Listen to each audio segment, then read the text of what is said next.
much. Okie dokie. Welcome to this Experts at Work, which is called Entrepreneurial Leadership, the Future of HR. This session's for members of all three of our networks, as you know. We're recording this session, as I say. There's no breakout rooms for this one, but there's a hard finish at 1:30 p.m. And it's a big welcome to Chris Roebuck. Chris, lovely to be working with you. For over 35 years, Chris has developed leaders in the military, business and government, for example, as Global Head of Leadership at UBS.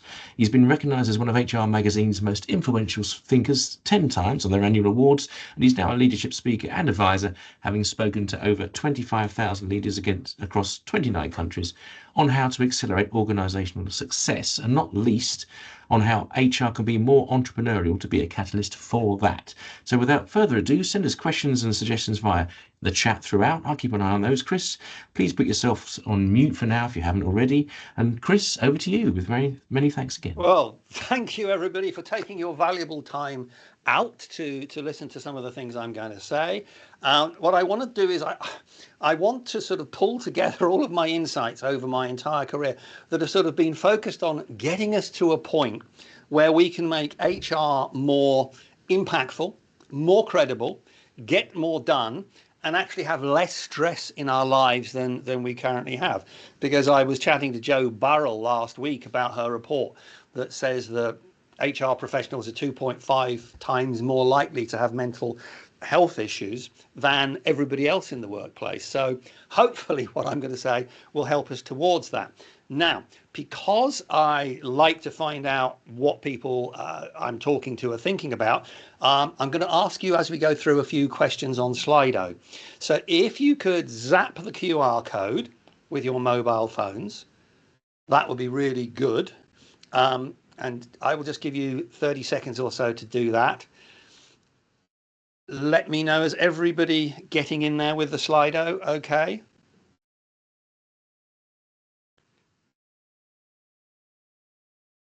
I can see many mobile phones careering towards the screens.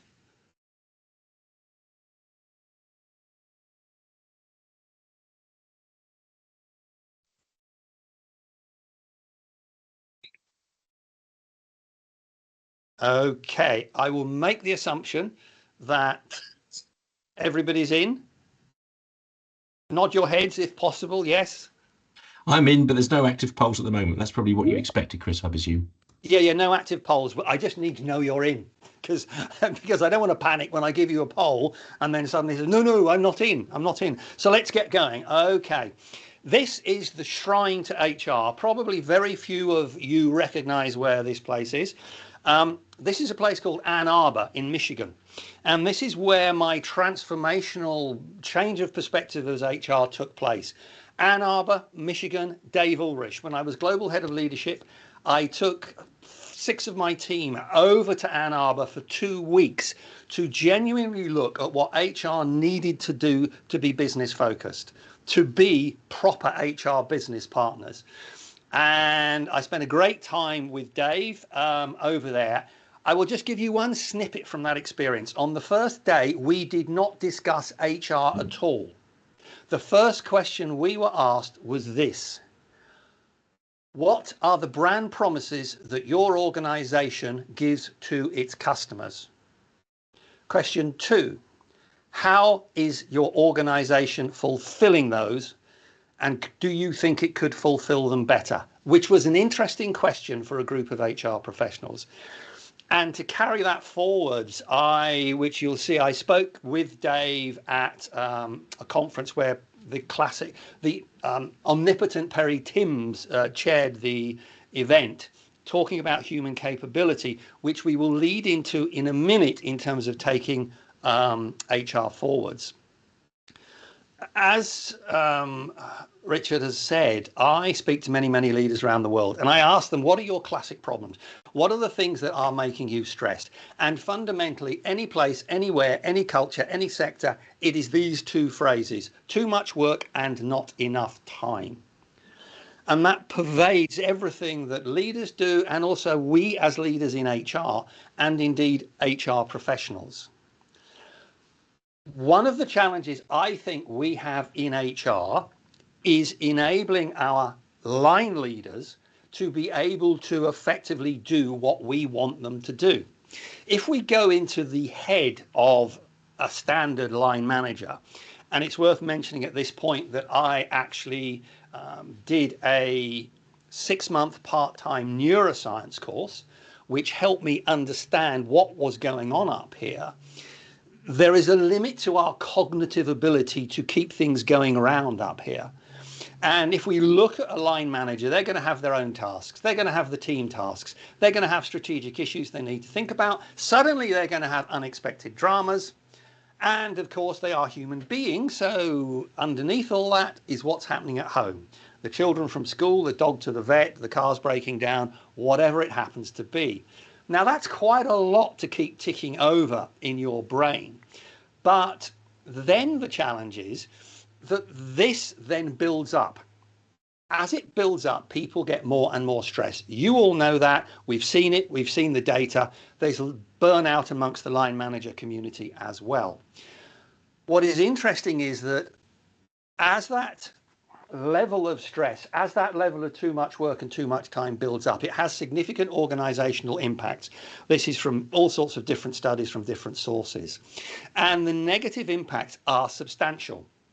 We're looking at potentially delivery effectiveness down by 30% on what it could be. Under 30% of employees are engaged or giving their best, as I refer to it for line managers. Talent retention is potentially 50% lower than it could be. Up to 25% of organizational performance overall. From the CFO's perspective, it's potentially 10% less profit than you could be getting if that too much work and not enough time problem was solved. And from our perspective in HR, it tends to block our ability to implement human capability or whatever the agenda is that we wish to implement. And it is how we can actually sort this problem out, because then when you talk about HR activity, the situation becomes even worse. There is fundamentally an elephant in the room that I believe organizations really are not addressing effectively, which is making our life difficult. And it is this: 80% of leaders do not have the fundamental leadership knowledge they need to be effective. Yes, they're doing their jobs, but they do not have the depth of knowledge they need to get things done effectively. And that's from any number of studies, Chartered Management Institute, my research, and all sorts of other stuff. So we need to address this elephant in the room. If we look at our agenda in terms of human capability and other things, I use human capability as an example because when Dave spoke in Amsterdam, I then spoke about how we could then make human capability a reality through some of the things I'm going to talk to you about now. So that is the sort of totality of human capability. You don't need to go into it in any great detail, but the fundamental point is that we cannot implement human capability ourselves. A significant proportion of that has to be done by line managers with their teams and across other elements of the organization outside HR. And that is the challenge, because what then happens is we have our line managers who are worrying about the dramas, the strategic, the teams, the own tasks and the home. And suddenly we then come along and say, can you do a little bit of this HR stuff as well? Now, as my neuroscience course quite clearly taught me, this is structured to survive and thrive. It will only retain a certain amount of information that it perceives to be of value. If it is being asked to take actions which use energy, which it does not perceive to be as value, it boots them. And too often we have seen that line managers are not always that enthusiastic to get engaged with some of the things we want them to do. So the question is, how do we address that? And what I want to try and describe is a way that I think we can take the whole thing up a level, to take HR and organizations to peak performance and hopefully to create a new dawn for how HR operates within organizations. It's by giving line managers those fundamental leadership skills they have shortfalls in, so they find more time, and then positioning human capability and all of our other agendas as a route for them to be more successful. not you need to do this HR thing because we want you to. And to summarize it in diagrammatic form, it's pretty much this. If you do these things to develop your capabilities so that you are a more effective leader, then your life will be easier, you will get more done. Because it solves those unexpected dramas, it helps you with strategic issues, it helps you run the team better, and it helps you be more effective at your own tasks. But whilst you are doing that, you are helping develop human capability across the organization. And it's what I call, it's my Accelerate Your Success engine, which focuses in on line managers doing 3 critical things to get business as usual to excellence level. 1, optimizing task delivery. 2, getting the best from everybody. And 3, focusing that best onto key objectives and the vision that needs to be achieved. All the evidence is that if line managers are effective at these things, they will bring business as usual to excellence level, and it will give them more time. That then takes us up to the next level, because that more time then gives them the ability to develop an entrepreneurial mindset, to seize opportunities and to build the future. And I don't have time, but there's all sorts of studies and work I've done on the entrepreneurial mindset that confirms that that will actually happen. If those 3 things can be put in place, from everything I've seen, what then happens is that those leaders who have those 3 capabilities optimized then potentially become top 20% leaders compared to competitors' leaders, which inherently then gives you a competitive advantage. Now, let's just dive into those, because I want to sort of focus in on some of the detail here. So, what do I mean by optimizing task delivery? It's those really fundamental things that all the evidence shows are not in place to the level required. So, it's about prioritization, aligning to strategic objectives, effective time management and planning, delegation, delegating to the lowest optimum level to develop people and to get stuff done, effective communication, what needs to be done, why, what's the benefit for you, and giving regular feedback. Now, you're probably thinking, actually, well, we're doing this sort of stuff because we're getting stuff done. But I want to focus in on what I think is the nub of the issue, in that we could be so much better. So let's focus in on delegation. And at this point, I'm going to ask you a question. And that is the question. Have you at any point in time in your career been developed in how to delegate effectively? Well, one person hasn't, so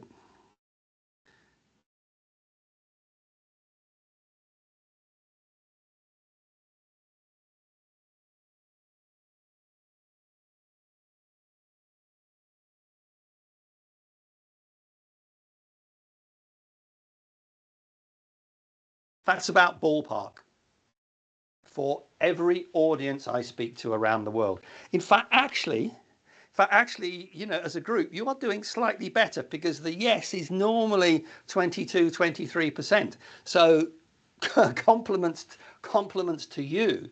But we still have a situation where ballpark, we know that the vast majority of line managers who are in your organization probably haven't been taught how to delegate optimally. And the question is, what is the impact of that on them? So what I want to do is I want to quickly give you a little bit of an idea of what that impact might be. So I'm going to give you literally a 1.5 minute exercise. What I want you to do is, I want you to think about this. Think about 2 or 3 tasks that you do on a regular basis, and think about if you could delegate those tasks to any member of your team. And if you could, how much time per week would that save you? So 1, 2, or even 3 tasks you just think about that you do regularly. Could you delegate any of them? How much time would you save for each?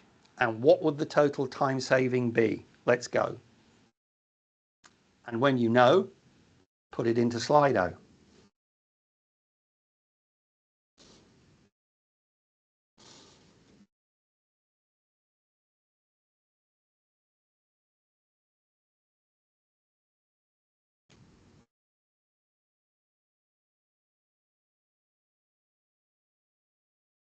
Love the results. Yep, great. Okay, I just wanted to make the point that shortfall just on delegation, in the fact that you can teach delegation, effective delegation, in under an hour. But because leaders have not been given just that 1 hour, if we look at you as a sample, leaders, 46% could be finding 2 to 4 hours a week. 4 to 6 hours, 15%. The over 8 hours, actually, you're pretty good, because most samples I get, there is this beautiful group of people. The distribution, you've probably got more in the 2 to 4. 4 to 6 is normally about 20, 25%. 6 to 8, 20%-ish. The group I love within many organizations is the over 8 hour group. That is normally 15 to 20%, but you've only got 4%. That still means that 4% of you, however many that is, that's probably 1 or 2, could be saving 8 hours a week. The point I'm trying to make is that the potential out there, by putting the fundamentals in place in just a couple of hours, could release that level of additional time for line managers. That additional time for line managers can then be utilized to do what makes a real difference. And it also develops and motivates people who they have delegated to. And the difference it makes focuses straight onto the next thing, which is getting the best from people. Because that extra time can then be used to get the best from people and to show people that those leaders are not just task focused, they are genuinely concerned about their people. You have all seen probably this standardized format of an adopter curve, where if we want to get stuff done and we say to a standardized group of people, hey, let's go and do this stuff, we get 16 or so % who say, oh, great, let's do it. We get 68, 70% who are sitting on the fence and saying, no, I've seen all this before, let's just see what happens. And we get the 16%, 14, 15, 16% who say, I don't want to play at all. What I believe and all the evidence I've seen suggests is actually, if line managers then have the time to get the best from people better, we can shift that curve. Because the problem with that curve is, at the present moment, you have got 4 undecided or more to everyone who's keen. And the ability of that keen group to make the undecided become keen is difficult at a 1 to 4 ratio. So I want you to think about, again, moving over to you. Think about one of those days when you woke up, maybe yesterday, maybe today, maybe other points in your career, where you were genuinely, really enthusiastic to get to work. And that was because when you got to work, you were really inspired. And that was because you had an amazing boss. What I want you to do is I want you to think about, what did that amazing boss do for you on a day-to-day basis which made them so special, that made them better than any other boss? And put it in to Slido. Just a couple of words. What made them special to you?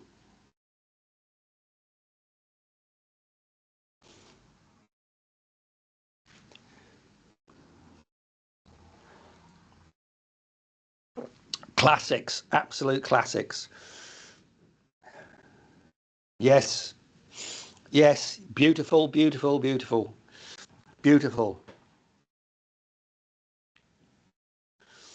I love it.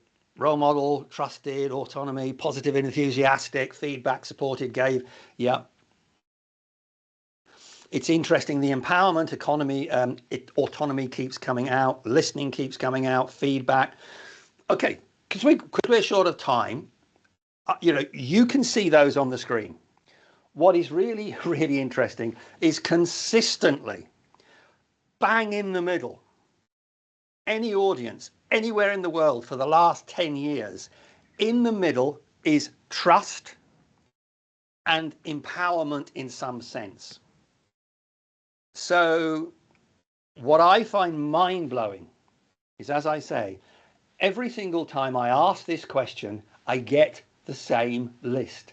the list that you have given me, because that list is not about the job that people do. It's about them being human beings. It's what we as human beings want from work.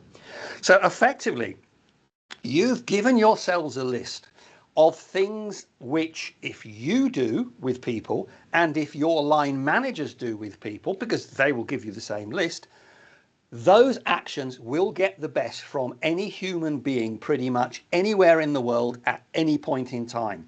So this list that you've given yourselves is a list of actions that you can take that will get the best from people for the rest of your career. Now, as HR professionals, you know all this anyway, but the problem is that line managers don't. But when they discover it, they suddenly go, wow, okay, now I get it.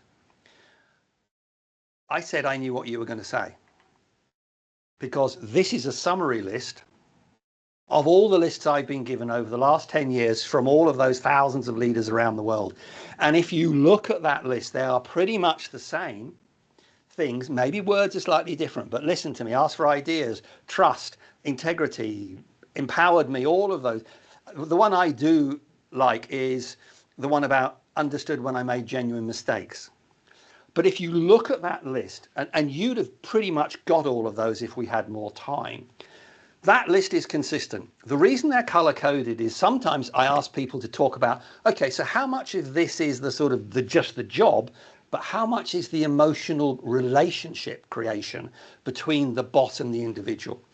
And pretty much the blue ones are all around the sort of emotional relationship. The green ones are a bit of both, and the black is, you know, hard task focus. So that is the power that we have to get line managers to truly sit down and think about what they gave the best for, so they can help people give their best. My point is that getting line managers to do the things on your list fundamentally creates an environment where they are doing things to enable their people to be happier, to perform better, to do the things we need them to do. So actually it's happening without us even saying you need to do this, because this is a sort of HR thing, because it makes their life easier. What is interesting is the power of these in terms of effort uplift. Contributing to the big picture, leaders will get 32% extra effort. Fair and accurate feedback, 39%. I mean, I just find this mind-blowing. Just showing you care can get a line manager 26% more effort. And from our perspective, what is really interesting is that the data shows that if line managers are doing these things, we can reduce talent loss by 87%. Why would people leave if they have a boss who's doing this? That's corporate executive board data.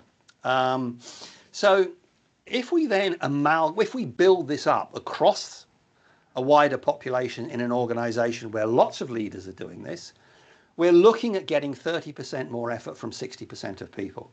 That's what the data shows us.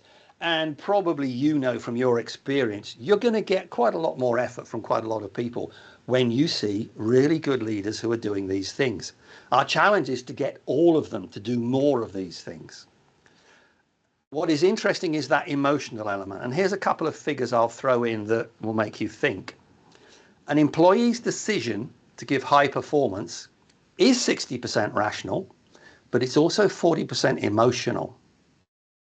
Is it a good plan? But also, do I believe?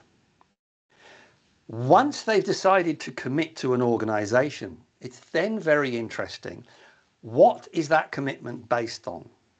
If that commitment is based on a rational view of the organization, what these people do makes sense, you're likely to get 18% extra effort.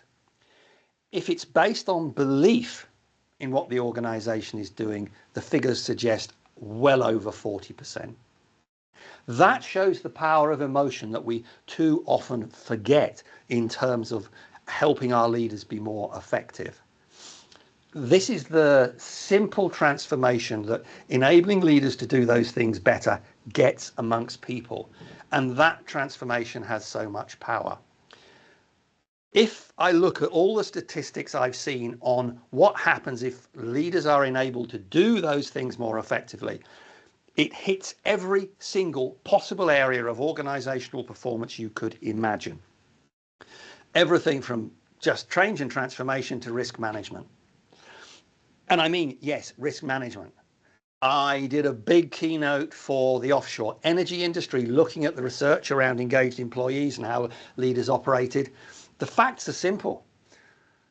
I did a presentation for the Offshore Energy Awards up in Aberdeen. The facts are clear. With leaders who engage people more effectively, the safety, the level of accidents drops. So it can actually save lives.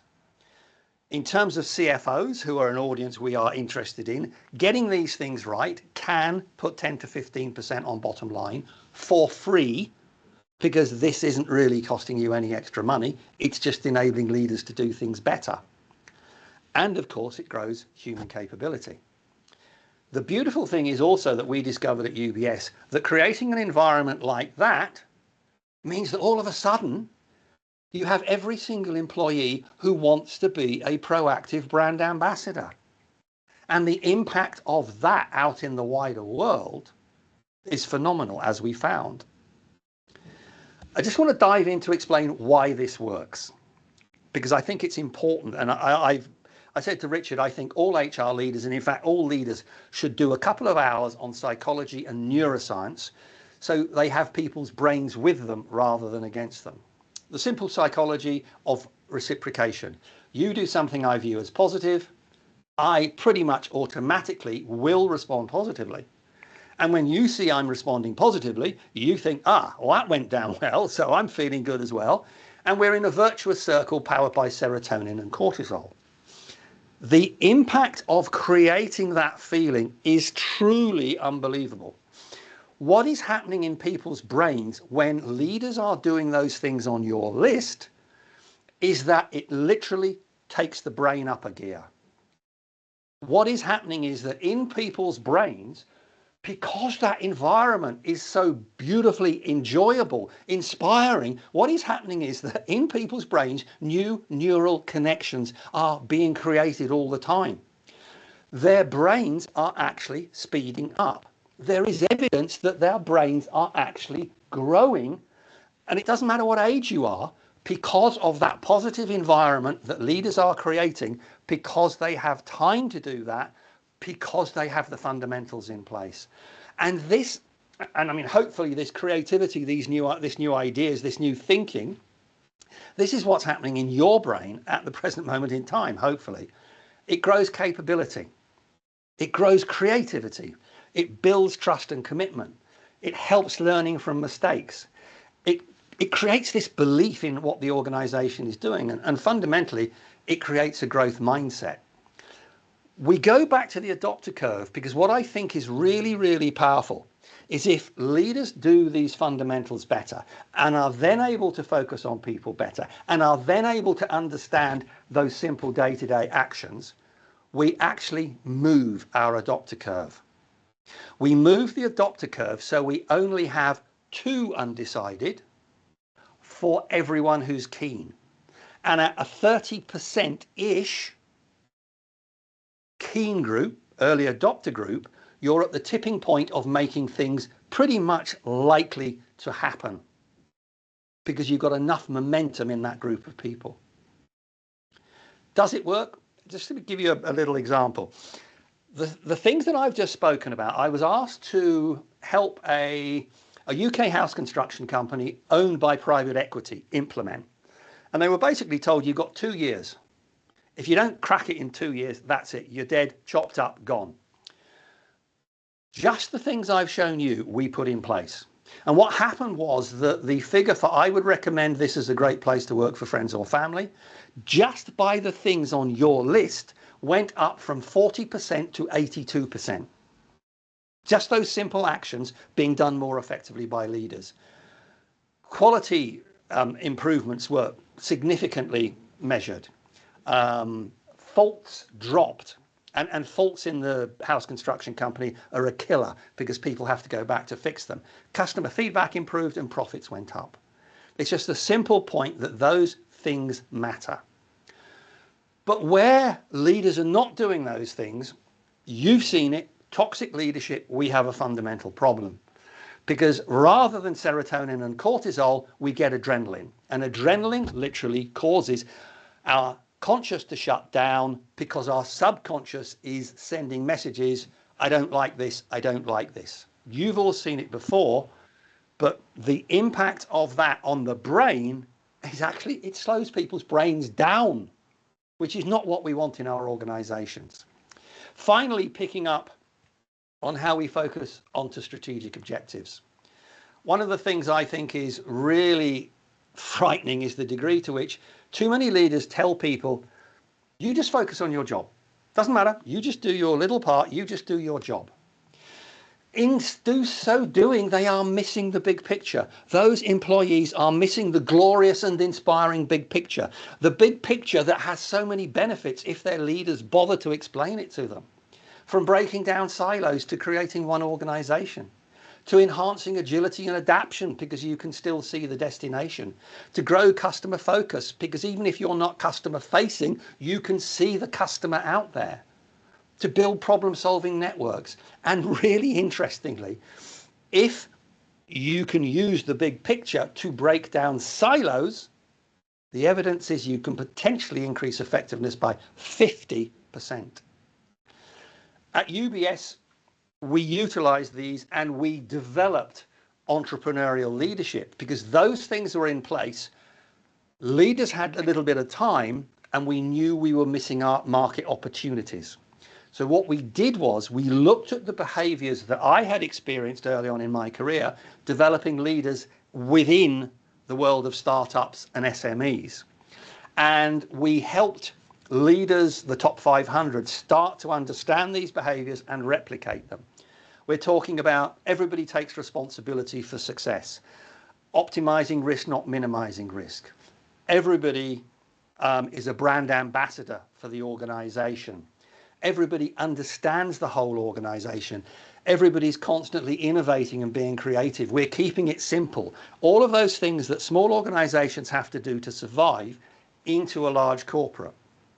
One of the things we noticed was that actually, when the front end of the organization was being truly entrepreneurial, which is now a Harvard case study, we noticed that the front end was complaining that the support functions weren't keeping up. And it was at that point we looked at how we could change that. And one of the things we did was to work on the principle of entrepreneurial HR also doing those things. And my development of the concept of the HR entrepreneur being the next step from the HR business partner. And it was all about building this we, not me, we can culture. So when I say to line managers, if you do these things, why should you do them? What are the benefits to line managers? The half day a week extra time, 30% more extra effort from 60% of people, breaking down those silos to get even more benefit. Benefits through engagement, customer focus, innovation, creativity, all of it. And for the CFO, potentially 10% on bottom line for free. But for us in the HR world, I think there's real benefits in focusing in on getting these fundamentals done and then creating entrepreneurial leaders. It actually will reduce our workload because leaders are not doing dumb things that then need us to pick up the pieces. If we then have more time in HR as a result of that development of leadership capability, we can then focus on the high ROI stuff. More time, less pressure, we at last might reduce the stress levels a bit, and it also allows us to do some future focus. And the beauty of it is that through enabling themselves to be more successful, line managers are implementing human capability for us. And that then starts this virtuous circle of better engagement, which leads to better performance, which leads to more development of people. And the ball starts rolling. And this is what I saw happen in UBS, that this snowball builds up speed and there is a buzz in the organization. So quickly before I close, I think I'd like to put it over to you. I've covered quite a lot very, very quickly, but what I'd like to know is, what is one thing you will do after this to take forward your thoughts around this agenda?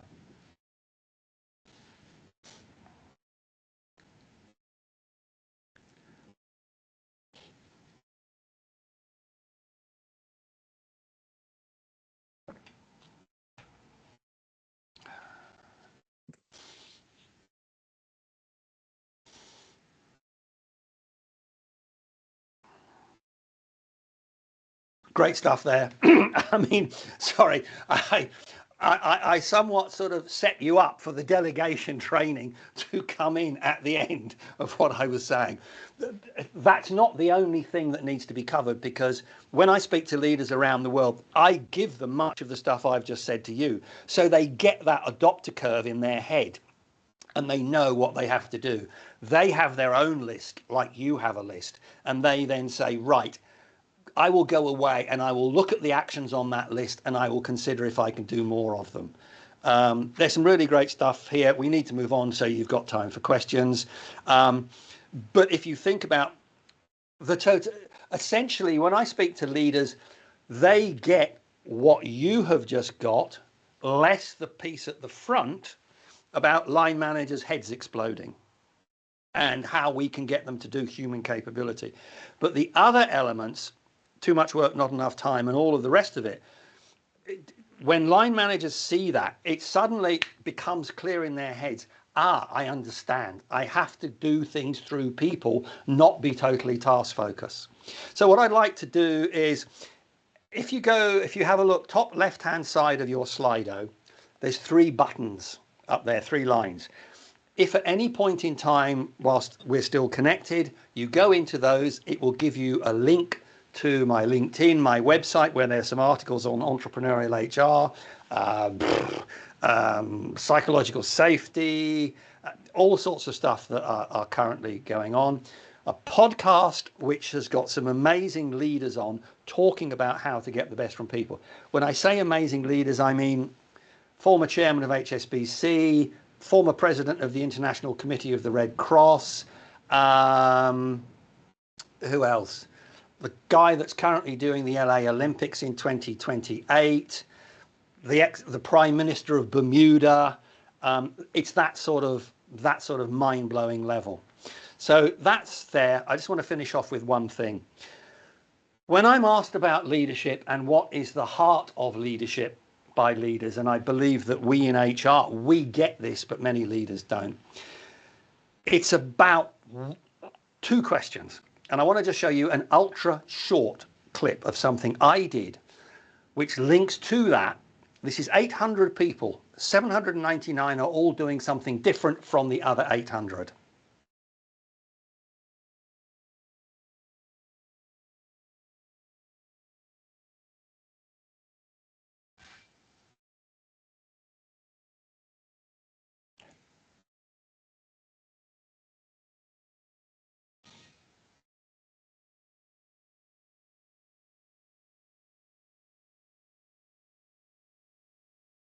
That's the passing out parade at the Royal Military Academy Sandhurst. The Royal Military Academy Sandhurst motto is serve to lead, servant leadership. And that's the ethos I was given at that establishment. But when you look at what your best boss did, when you look at that list that you have created that you can now use to get the best from people more effectively, when your leaders do those sort of things, that is serve to lead. That is why people perform so well. And if we can do more servant leadership, we will be successful. Finally, I just want to give you a little story that summarizes what leadership is all about. On the last night I was there after that parade, a senior sergeant major came up to me and a colleague in the bar very early the next morning, and just said this: gentlemen, if you can't remember anything that we taught you here, just remember this. When you get to wherever you are going, that first morning you walk out and see your first group of soldiers, you will have questions about them. But they will have questions about you, but only 2 questions. And you need to get 2 yes answers to those 2 questions pretty damn quickly. And the 2 questions are this: 1, does he know what he's doing? And 2, do I trust him? And then he said the immortal words: if you get 2 yeses, I promise you those soldiers will work hard for you, they'll go through hell for you, and if necessary, they will die for you. Now, in the world that you're in, I'm hoping that the latter one is not required. But we need to remember that all leaders in our organizations are having those 2 questions asked of them all the time by their people. Do they know what they're doing, and do I trust them? And by putting those fundamentals in place, Your leaders can get those 2 yeses as well. And if those fundamentals are in place, I truly believe that it gives them the ability to get to high performance, and it gives us the ability to create a new dawn where we can have more credibility because we have more time, and we can achieve more in HR because leaders are doing what they should be doing best, and we are doing what we should be doing best. Thank you for listening. Thanks ever so much, Chris. I like that. I love that story at the end. That's brilliant. Please do let us have some questions for Chris, or some answers or challenges, whatever you prefer. There's the, as I'm sure you know, is the raise hand button on the sort of 3 on the top bar there, at least on my screen, or there's on the chat as well. While we're waiting for some questions to come through, Chris, I wanted to ask you, can you give us a bit more on the difference as you see it between your conception of entrepreneurial HR and HR business partnering? Okay. If you look at what Dave Ulrich said in his first book, The HR Business Partner Model, if you look at what I did spending 2 weeks in Michigan, the fundamental problem is that his approach up front ensures that the HR business partner has a true and deep understanding of the end customer and how the organization delivers to that end customer, and therefore how HR needs to support the organization. If I was to say an HR business partner needs certain capabilities, so yes, they need to understand operational HR. Yes, they might need to understand strategic HR and all of those other things.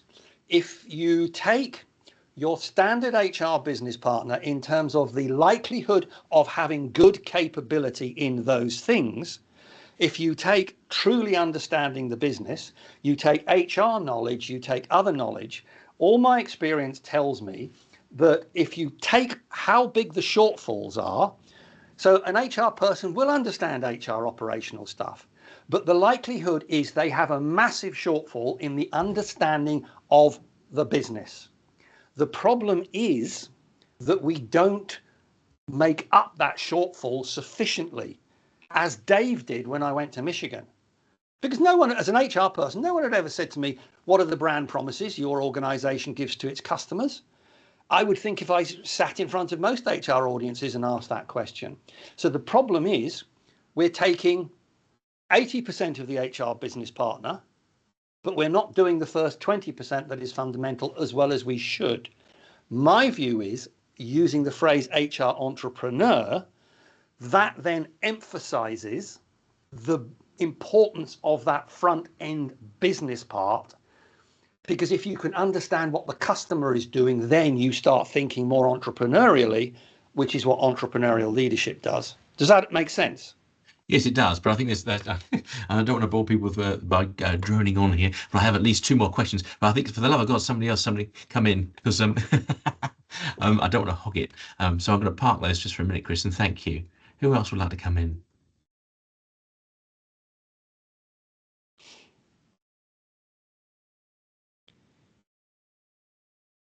Chris, I have a question, if I may. Jane here. Sure, Jane. Hello, Jane. Hi, Richard. Thanks. I'm really interested in this notion of leaders feeling like they have permission to delegate, and it's a very timely issue in our organisation. We've been kind of pressing on this quite a bit with very senior leaders, in fact. And some of the challenges they tell us is, but my boss expects me to know all this detail, because we're saying, why are you diving down into detail that's 2 layers below you in the hierarchy? You know, you need to trust your people to be all over that stuff. Yeah. And their response will be, because my boss expects me to know what's happening on line 3 in the factory. Yeah, to be honest, it's this. One of the things I've said over the years is, to be blunt, if you show your people, I'll give you an example. Right, UBS, we did something. We got the top high potentials at UBS, and I'm talking serious. We're talking top 1% out of 80,000 people at each level. And we gave them this beautiful thing about how they needed to be great leaders for their teams, what true leadership was about. We flew them in from all over the world. It cost a fortune. And then 3 months later, two of them came to me and said, Chris, I'm thinking of leaving. I said, what do you mean? I just spent a fortune on you. Yeah, but you told me what great leadership was. And now I've realized my boss is a complete idiot. And unless you give me a new one, I'm leaving because I'm not going to tolerate it anymore. And I think I made the simple point. Actually, if you're going to do great leadership development, you need to get the top involved first. So they're good, because otherwise, if you get the people in the middle involved and show them what great leadership is and they look upwards, they start going, okay, not so good. But seriously, yes, it's a problem. It's how you can get that group at the top to truly understand themselves as well. Because if they are diving into the detail, I mean, it just slows the whole organization down. I think you have to, fortunately at UBS, because UBS was a brand new bank, it didn't exist before, created by 6 mergers and acquisitions. So it was 6 businesses, but there was no strategic overview, there was no vision, no values. And we had the opportunity then to say to the top people, if you're going to make this a success, you have to be developed just as well as all of these people. We're not having any of this C-suite don't need development garbage. Yeah. The challenge. Thank you. No, sorry. C-suite don't ever have training. They have briefings. Yeah, or executive coaching. Yeah, something that makes them feel valuable and loved. Yeah. Thank you, Jane. Chris, you were talking also about constantly innovating and being creative at UBS as part of entrepreneurialism, if I can use that phrase. Yes. That comes up a lot, and how HR can get workforces to be, should we say, even more creative. How did you manage that at UBS? Because I think the group would benefit from that, I suspect. Or it's really difficult in the sense of, okay, I will be completely honest with you. Because of what I've just said about the creation of UBS, we were in a truly envious position in that there was legacy within the businesses, but there was no overarching legacy as an entity. And therefore, people who stayed with those organizations wanted to create a new global bank that broke the model of traditional banking. I won't go into detail, but by the way, it created product and sold product and all the rest of it within the system, so to speak. We called it the integrated business model, and it's part of the Harvard case study. So there was, to some degree, because it was a new environment, there was permission to think differently. But what we then did was we proactively pushed those behaviors that we saw. Basically, because I'd worked with those entrepreneurs, we came up with a list of 8 behaviors I alluded to earlier, and we proactively pushed them out, and we had workshops to get leaders to discuss them.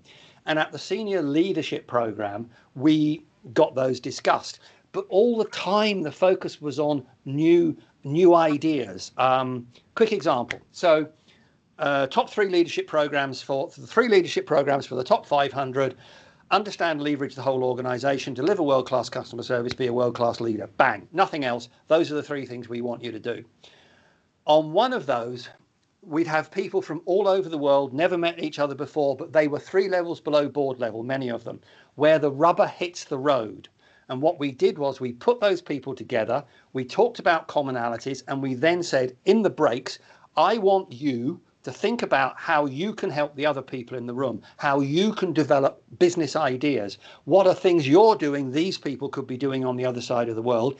And on the last morning, they were asked to come up with new initiatives that they thought would make the bank better. One set they could do themselves, the other set they needed board approval. We created a team that then helped them get board approval, and we monitored the performance of those initiatives. As a result of that, we were able to show that the leadership development programs we were running delivered, probably, depending on the year, somewhere in the region of 5 to 6 million euros for the bank extra money, i.e. HR is a profit center, not a cost. That's a great example of entrepreneurialism and action. I think it's the how-to I like about that particularly. Can I a question for the group? How entrepreneurial do you think HR is in your organisation, and indeed how entrepreneurial are your leaders?